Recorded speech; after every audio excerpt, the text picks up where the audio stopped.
Shalom Dr. Suentolio, apa kabar? Apa kabar baik?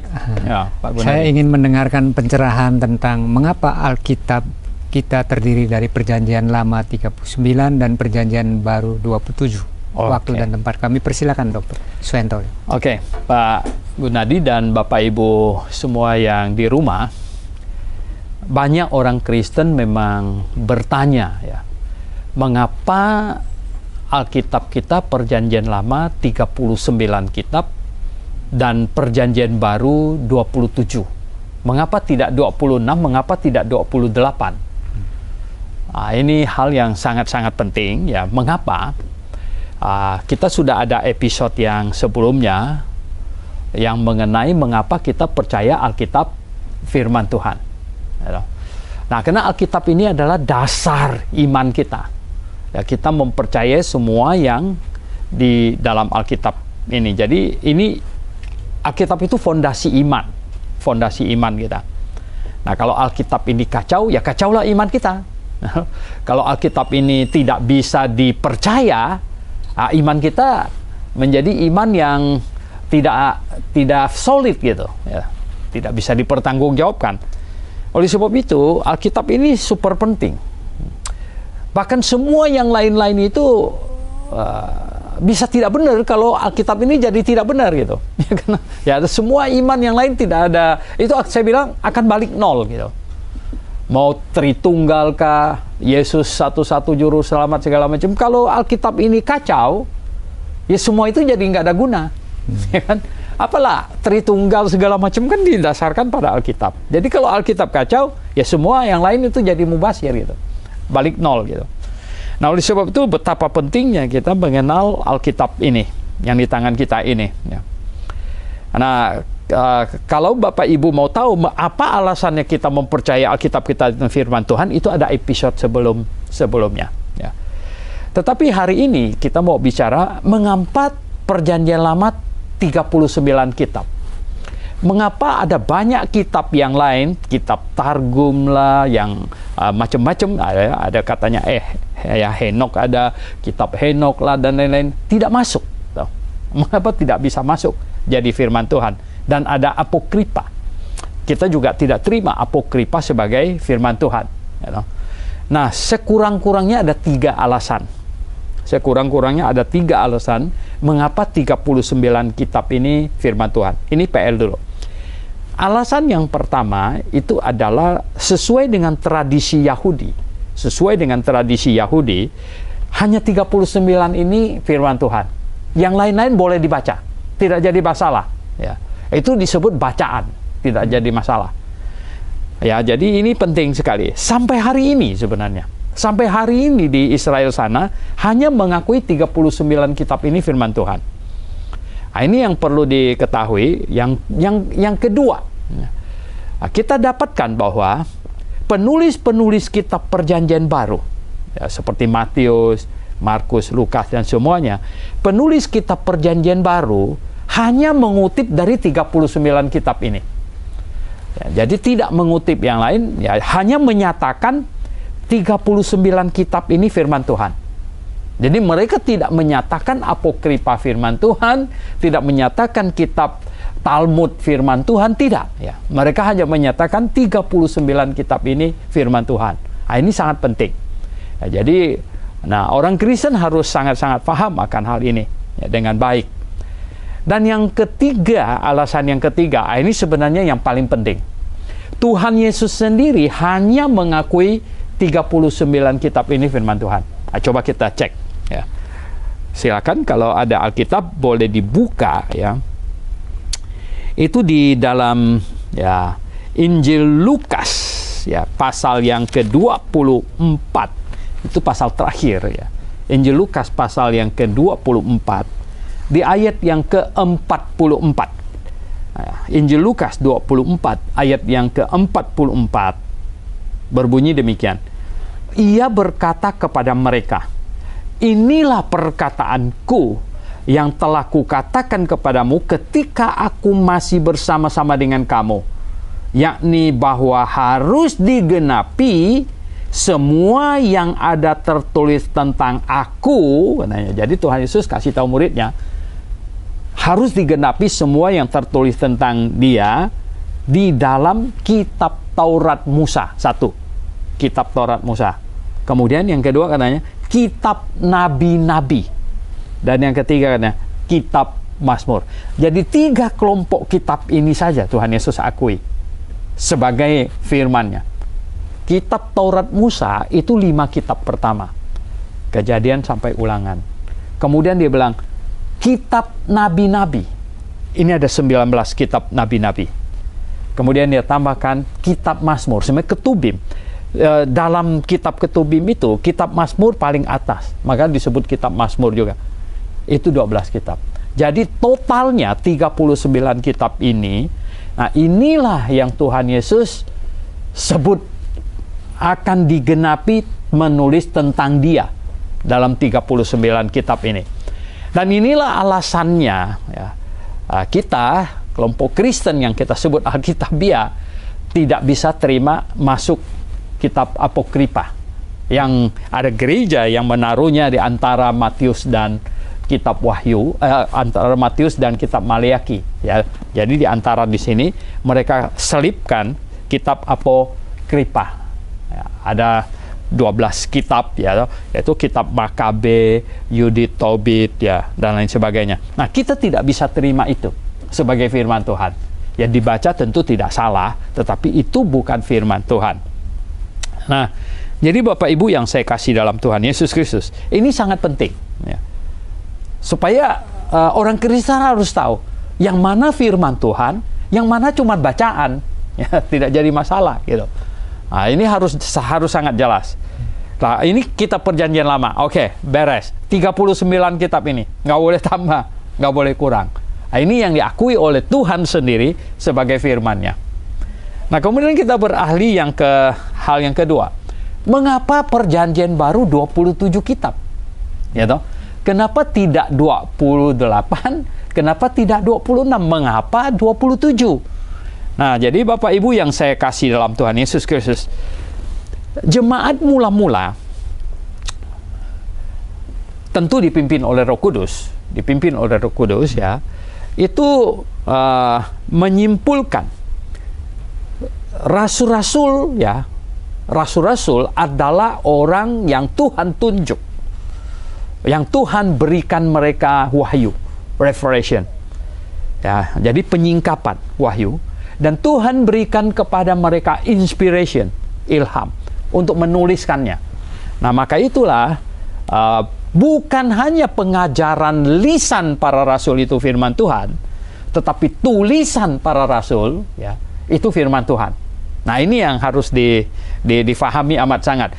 Saya ketemu ada satu pendeta yang sudah lumayan tua. Dia ribut dengan saya di rumah satu orang waktu kami kebaktian di sana ya.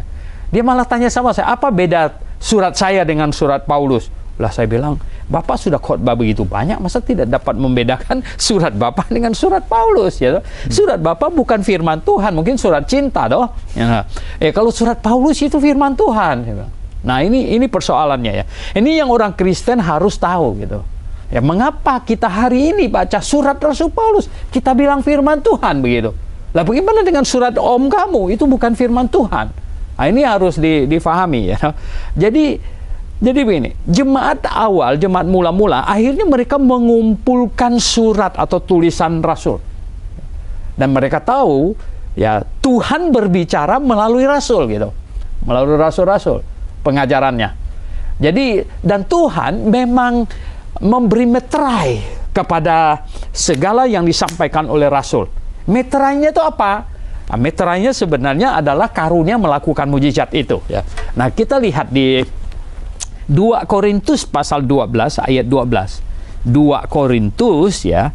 Kalau kita buka 2 Korintus pasal 12 ya, di ayat yang ke-12-nya itu berbunyi begini ya.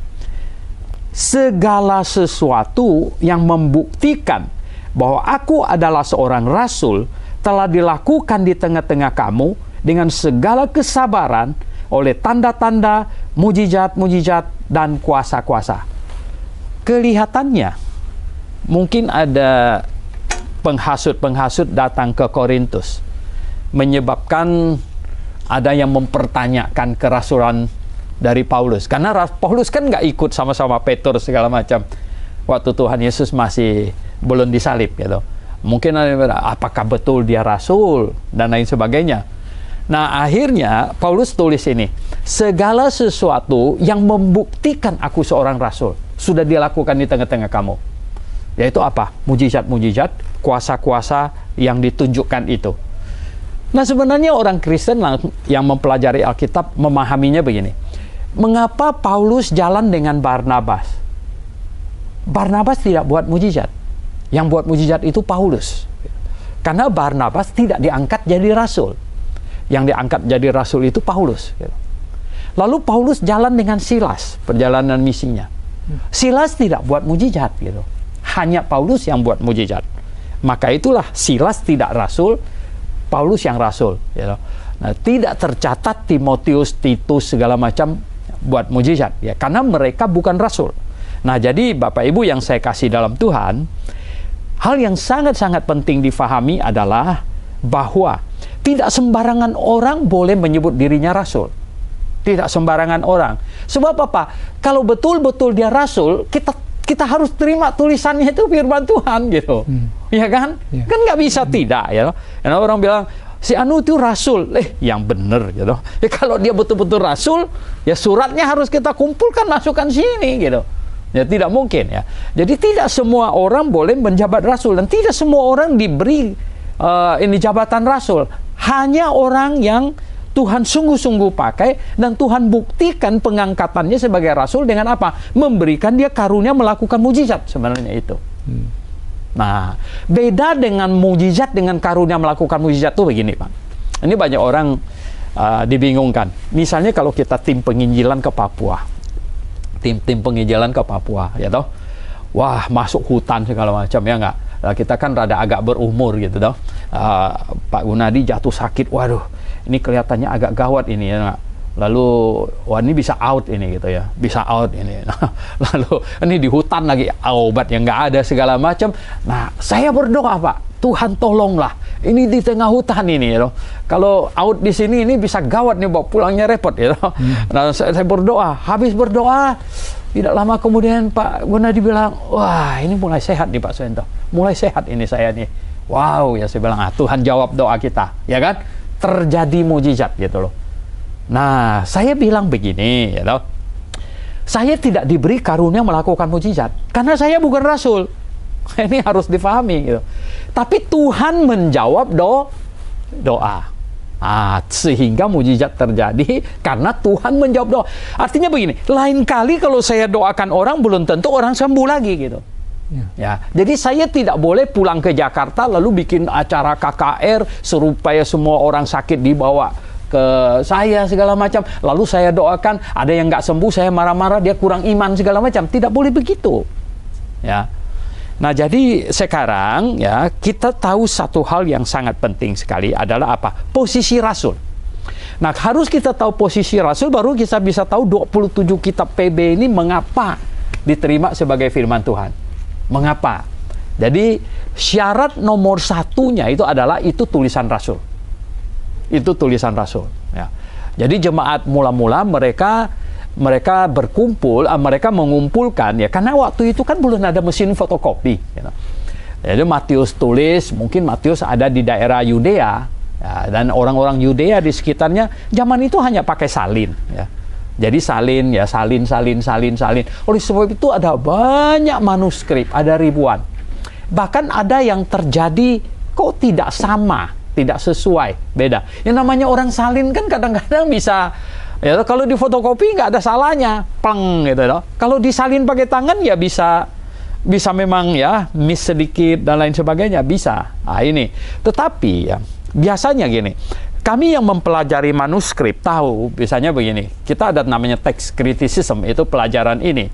Dari semua manuskrip yang terkumpul, yang ribuan itu, ya, itu ada manuskrip yang dipakai secara tradisional di jemaat, beda dengan manuskrip yang dipakai secara pribadi. Nah, ini harus dapat dibedakan dulu. Mengapa? Ada beda begini. Oh beda, kalau Pak Gunadi mau catat gitu sesuatu, catat untuk pakai sendiri. Ya salah-salah sedikit nggak apa-apa lah, dicoret gitu terus tulis di sampingnya. Tapi kalau itu dicatat untuk kebutuhan jemaat, beda. Gitu.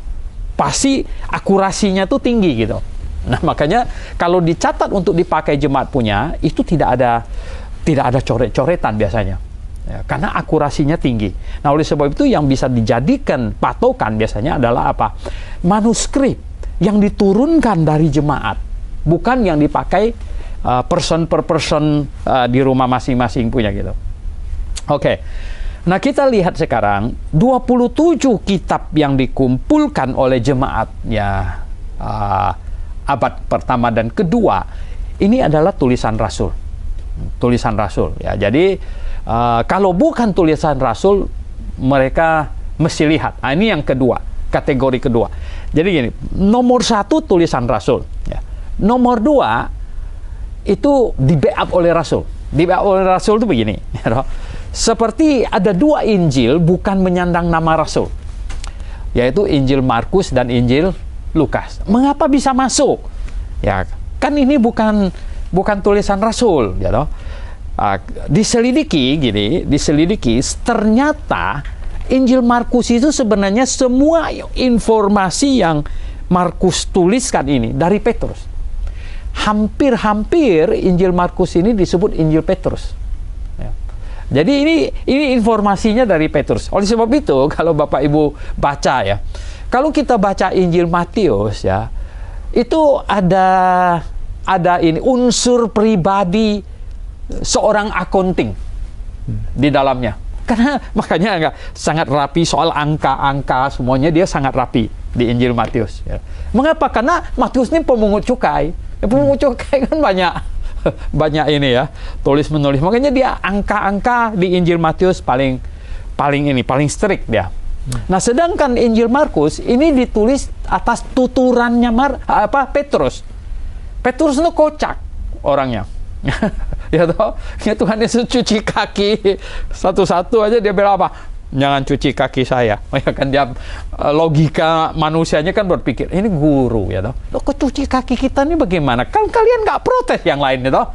Mestinya Petrus tuh maunya tuh semuanya protes gitu. Kita yang cuci kakinya, bukan dia cuci kaki kita gitu kan. Makanya Petrus bilang jangan cuci kaki saya. Gitu. Kemudian Tuhan Yesus bilang apa? Kalau yang tidak cuci kakinya, dia tidak ada bagian di dalam saya. Wah, dia mulai khawatir ini. Ada gawat nih kalau gitu ya toh. Makanya dia apa? Ya udah cuci aja kaki saya sekaligus kepalanya. Waduh, ini orang nih kocak sekali dia. Tuhan Yesus bilang yang sudah mandi nggak usah cuci kepala lagi gitu ya. Cukup cuci kaki saja. Nah, ini semuanya ya sifat-sifat Petrus itu ada di dalam Injil Markus. Nah, karena Markus rupanya cuman tulis gitu. Informasinya semuanya dari Petrus. Nah, lalu Lukas ya. Kenapa Injil Lukas ya toh? Lukas bukan rasul. Kalau kita buka Injil Lukas ya, nah ini. Kalau kita buka Injil Lukas, katanya gini. Ayat 1 saya baca. Sebenarnya ini ditulis kepada seorang yang bernama Theophilus. Pada waktu dituliskan Injil Lukas kepadanya, Theophilus ini belum percaya Tuhan. Kisah Para Rasul itu surat kedua. Di Injil Lukas panggilnya Theophilus yang mulia. Kelihatan ini orang yang sangat terhormat. Sedangkan di Kisah Para Rasul sapanya sudah berbeda karena sudah di dalam Tuhan, jadi saudara. Panggilnya, "Hai Theophilus," katanya, gitu ya. Nah, di sini di Injil Lukas Theophilus yang mulia. Banyak orang telah berusaha menyusun suatu berita tentang peristiwa-peristiwa yang telah terjadi di antara kita. Maksudnya peristiwa yang terjadi Tuhan Yesus ya, seperti yang disampaikan kepada kita oleh mereka yang dari semula adalah saksi mata dan pelayan firman. Siapa yang dia maksud? Yang dari semula adalah saksi mata, adalah para rasul. Ya, jadi para rasul maksudnya. Nah, karena itu setelah aku menyelidiki segala peristiwa itu dengan seksama, dari asal mulanya aku mengambil keputusan untuk membukukannya dengan teratur bagimu. Jadi Injil Lukas ini adalah kerja wartawan sebenarnya. Informasinya itu adalah semua rasul, para rasul. Nah, itulah sebabnya Injil Lukas diterima. masih ada 2 surat sebenarnya yang bukan nama rasul ya, bukan nama rasul, yaitu apa? Surat Yakobus dan surat Yudas. Ini bukan Yakobus rasul ini. Ini Yakobus saudaranya Tuhan Yesus. Jadi satu kandungan ibu ya. Ini anak, benar-benar anak Yusuf. Benar-benar anak Yusuf. Jadi Yudas sama Yakobus. Banyak orang mempertanyakan mengapa 2 surat ini masuk dalam kanon 27 kitab kita. Mengapa bisa diterima? Sebenarnya jawabannya adalah bahwa 2 surat ini beredar sangat awal. Ya, artinya begini, semua rasul masih hidup. Ini sudah beredar dan mereka tidak menyatakan bahwa ini salah, ini menolak. Jadi kalau rasul saja sudah menerima, maka jemaat harus menerima itu. Nah, akhirnya terkumpullah 27 kitab ini ya. Sampai kitab Wahyu. Kitab Wahyu itu adalah kitab yang ditulis oleh rasul terakhir, Rasul Yohanes. Nah, jadi Bapak Ibu Saudara sekalian ya, yang menonton ini, setelah kitab Wahyu ditulis, rasul terakhir, Rasul Yohanes mati, tidak ada lagi tambahan, tidak boleh ada tambahan lagi. Makanya 27 kitab inilah segel habis itu. Nah, dengan demikian kita mesti tahu bahwa begini, 39 kitab perjanjian lama ya, 27 kitab perjanjian baru final, tidak boleh ada penambahan lagi ya. Siapapun kemudian berkata dia dapat wahyu, tulis kitab apa, sebenarnya begini, di abad-abad kemudian muncul lagi banyak kitab yang lain. Ada sekitar 20 Injil sebenarnya yang muncul ya toh. Ada yang namanya Injil Petrus ya toh. Yang lebih terkenal tuh Injil Barnabas. Injil Barnabas, Injil Thomas, banyak. Tapi semuanya tidak bisa diterima. Alasannya apa?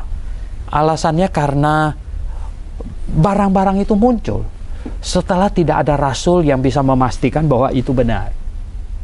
Sekarang baru ditemukan misalnya Injil Petrus gitu. Kenapa pula? Siapa bisa pasti itu Petrus yang tulis? Atau Petrus-Petrusan gitu. Nggak bisa ya. Nah, jadi iman kita secure ya dengan ditumpukan ke atas 27 kitab perjanjian baru, 39 kitab perjanjian lama. Tidak boleh ada pengurangan, tidak boleh ada penambahan. Inilah yang disebut dengan kanon tertutup gitu. Nah, ini orang Kristen harus sangat mengerti ini. Kalau tidak ya, kalau fondasi saja tidak beres, mau bagaimana iman kita dibangun di atasnya? Fondasinya saja kacau misalnya gitu. Ya kalau orang bangun rumah fondasinya kacau, ya jangan bangun tinggi-tinggi, ini tanggung roboh punya gitu. Pasti roboh punya.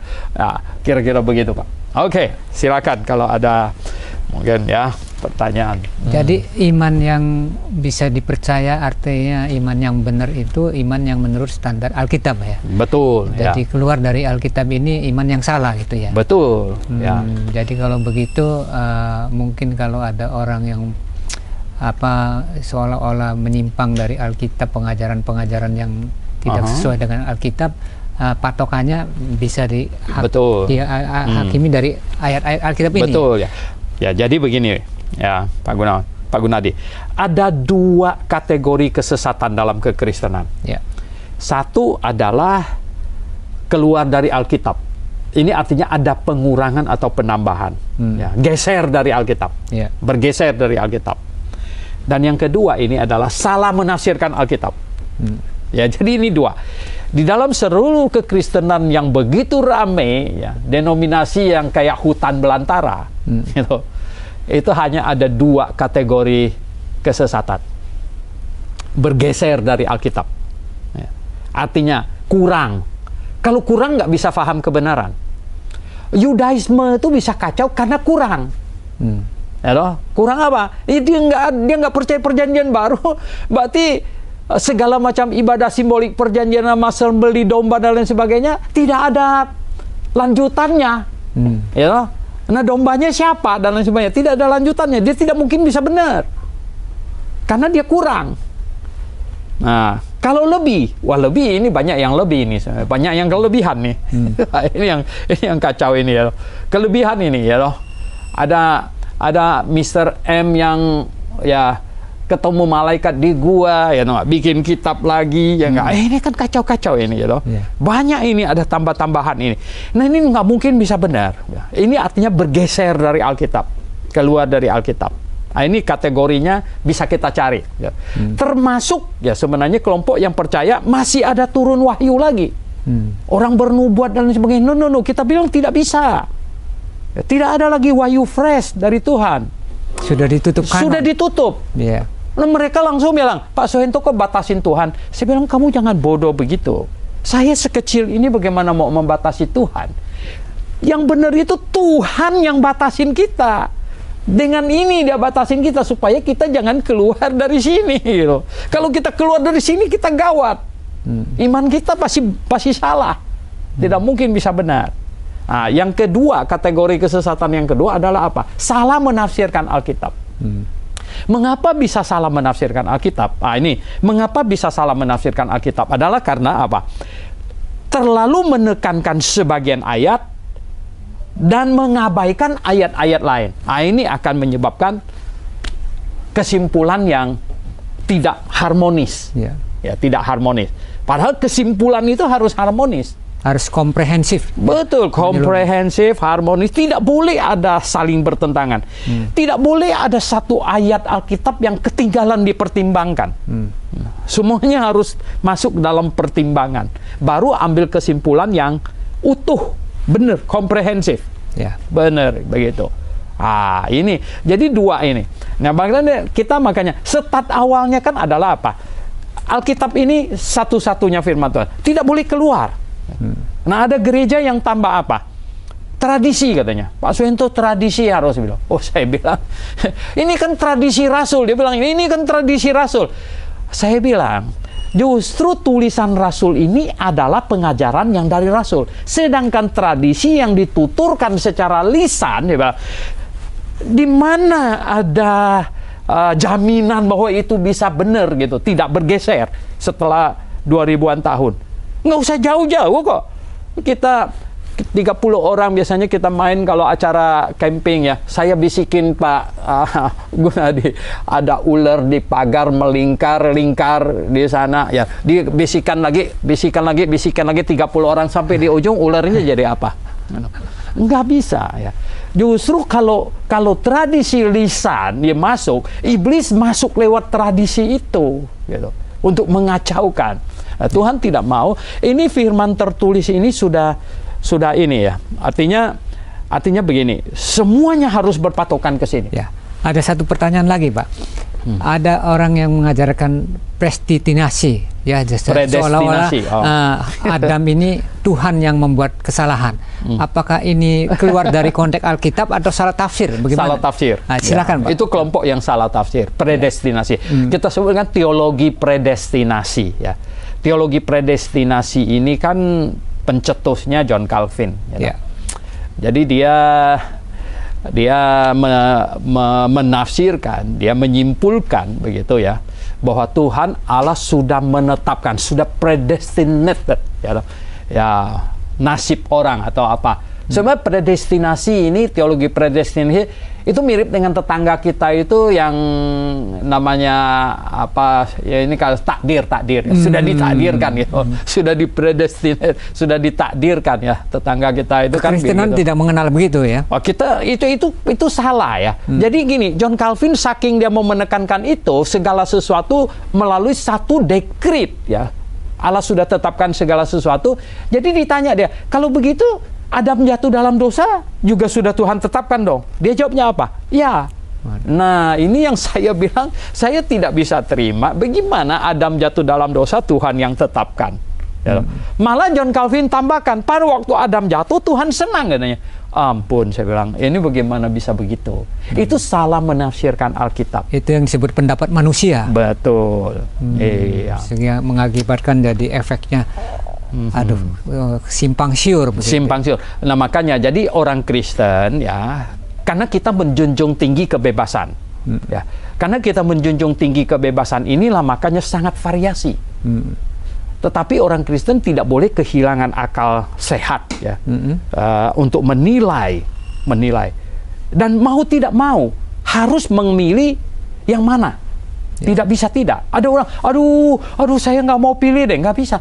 Kamu tidak pilih itu pilihan, yaitu pilihan tidak mau pilih. Padahal ada ayat jelas bahwa Yesus Kristus datang ke dunia untuk segala macam bangsa kan? Oh iya. Universal kan, begitu? Betul. Itu kan penebusan itu untuk semua orang. Tidak dibatasi. Tidak ada batasnya. Tetapi ada yang percaya, ada yang tidak. Makanya tugas kita kan adalah memberitakannya, ya. Memberitakan. Ada makanan yang enak kan diseru-serukan gitu. Betul. Ya dia nggak mau makan ya, bagaimana? Kita hanya kasih tahu, makanan enak, gitu. Ya. Begitu. Nah, mengenai teori Calvin tulip itu bagaimana? Wah, itu bisa panjang itu, Pak. Itu bisa panjang itu. Iya, itu bisa panjang itu ya. Ya. Baik, kalau begitu ini luar biasa kita setelah mendengar penjelasan dari Dr. Suentolio bahwa Alkitab kita mempunyai perjanjian lama 39 dan perjanjian baru 27, sehingga kita mempunyai satu prinsip canon ya, Wahyu 21, tidak boleh ditambahin dan tidak boleh dikurangin, dan ini adalah standar Alkitab yang Alkitabiah. Yang di luar ini ada satu aliran yang menyesatkan begitu. Betul. Puji Tuhan, untuk itu kita sudah selesai dengan wawancara Dr. Suentolio, dan pada siapa yang ingin berkonsultasi hubungi nomor telepon di bawah ini. Terima kasih Pak Suentolio. Terima kasih Tuhan. Ya, Amin. semua.